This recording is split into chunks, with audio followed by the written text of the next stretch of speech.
Hello, I'm Raquel Horowitz, and I'm going to talk to you about the different sample types and also about the reliability and the validity. Okay? So please follow me because we will have a 5 minutes of a really nice conversation. Okay, let me share with you my screen.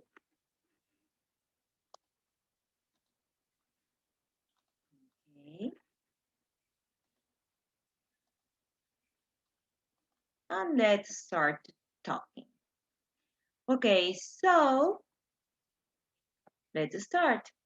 The first concept that we will discuss is about validity and reliability. So, what is validity? Validity is the extent to which a concept, conclusion, or measurement is well founded and likely corresponds accurately to the real world. Validity is about the accuracy of a measure.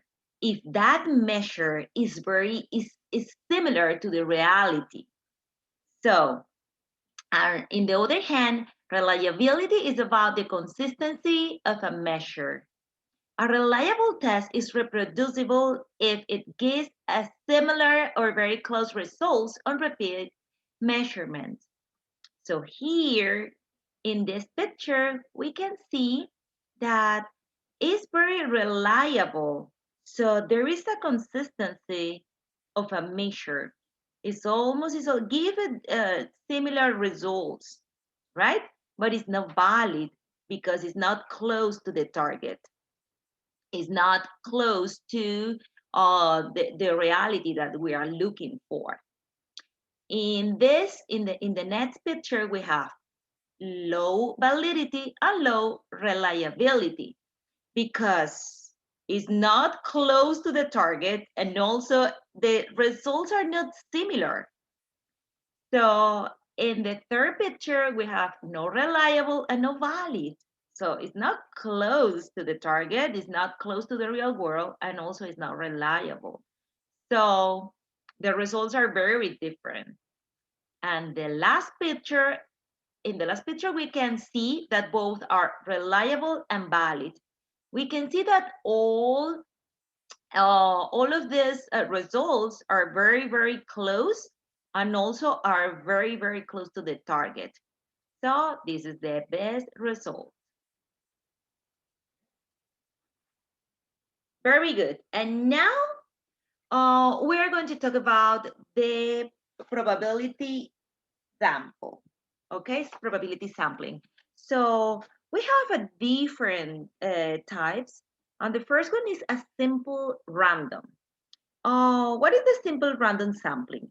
Well, this method is used when the whole population is accessible and the investigators have a list of all subjects in this target population.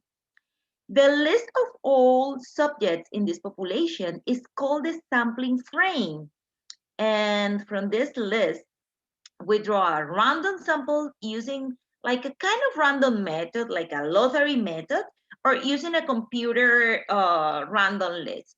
Also, this can be done manually. So we just have to use a list, okay? The second one is the stratified random sampling.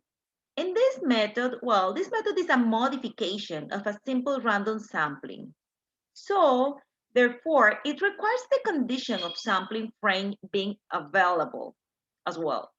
However, in this method, the whole population is divided into homogeneous strata or subgroups according demographic factor, for example, age, gender, religion, socioeconomic level, education, a different diagnosis. So then the researchers select draw a random sample from the different strata. The advantage of this method are it allows researchers to obtain an effect size from each strata separately as if it was a different study. Number 3, systematic random sampling. Also, we can call interval sampling.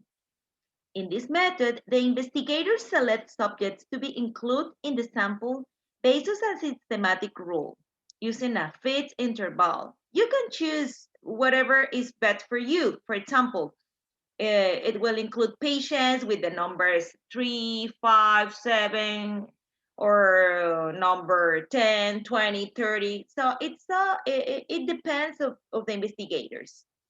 In some situations, it is not necessary to have the sampling frame if there is a specific hospital or center, which the patients are visiting regularly.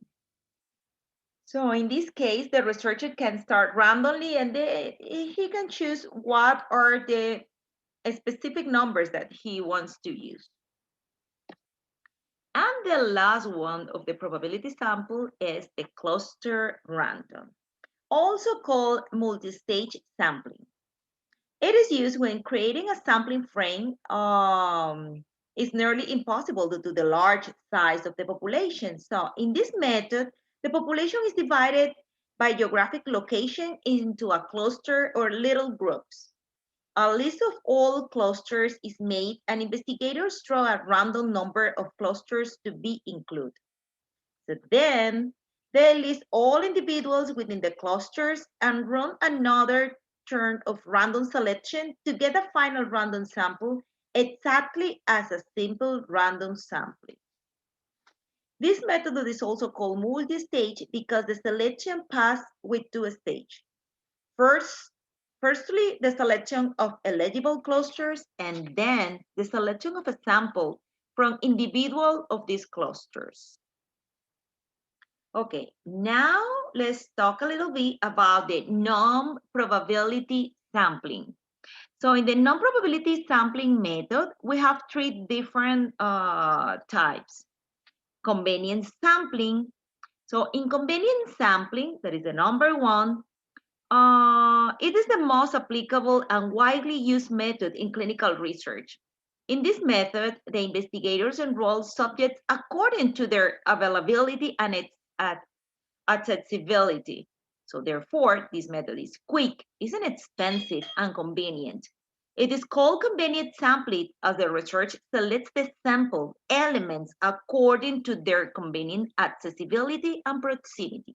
So it's very convenient for the investigators. Number two, judgmental sampling.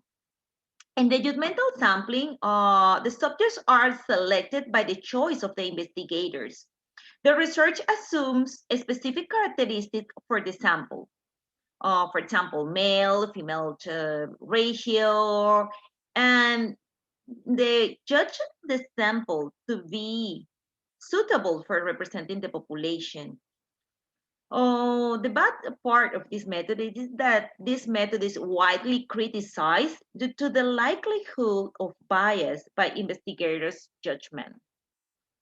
And the last one of this non-probability sampling is the snowball sampling.